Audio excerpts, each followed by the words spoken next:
talk to you guys today about Raina Telgemeier. She's written and illustrated some graphic novels that I'm really excited to tell you about. So first of all, the graphic novel.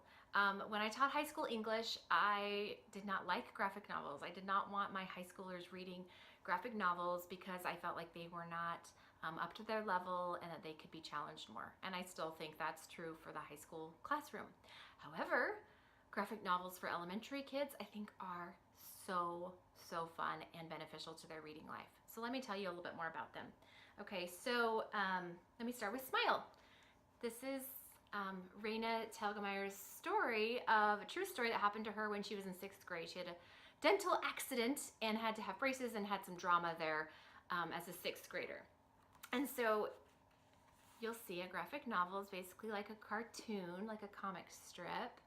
Okay, and it's really fun because I grew up reading the comics on the floor on Sunday mornings from the newspaper, and my kids don't do that because we don't get a newspaper. So it's really fun for them to have an opportunity to, I don't know, experience some of the things that I experienced as a kid, but in a different way.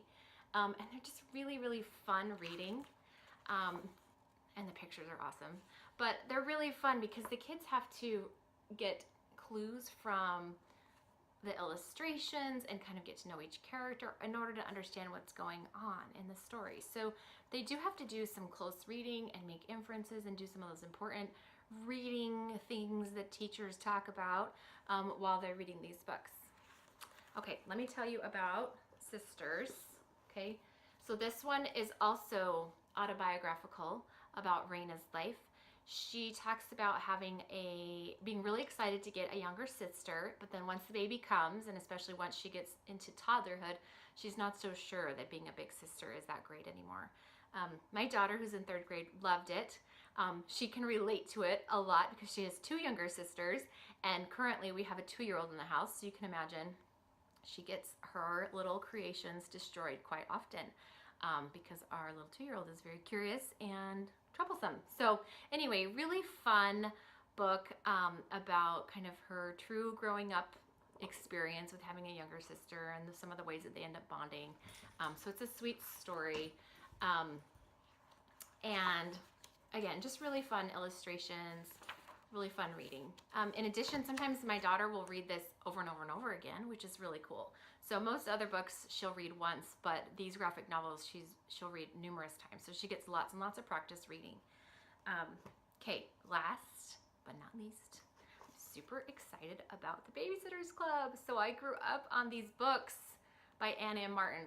Okay, mamas, other mamas, do you relate? Did you guys read these books growing up? Okay, so I read all these books, and I read so many of them, but I can hardly even remember what they're about anymore because I'm getting really old.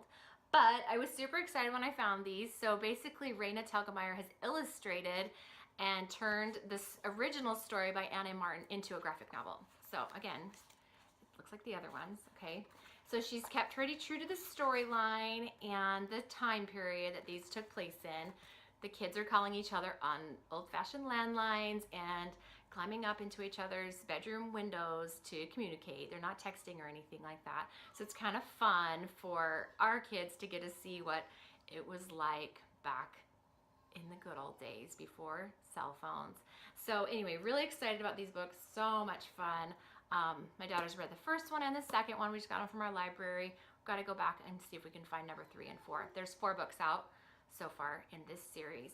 So, okay, that's a lot, but I hope that you have someone who would enjoy these books. I think upper elementary aged girls especially would love any of these books. I'd say 2nd through probably 5th grade is going to be your age range, but you know your kids, you know what their abilities are, and then it's always worth it just to pick up something and try it and see if it's what your kids like.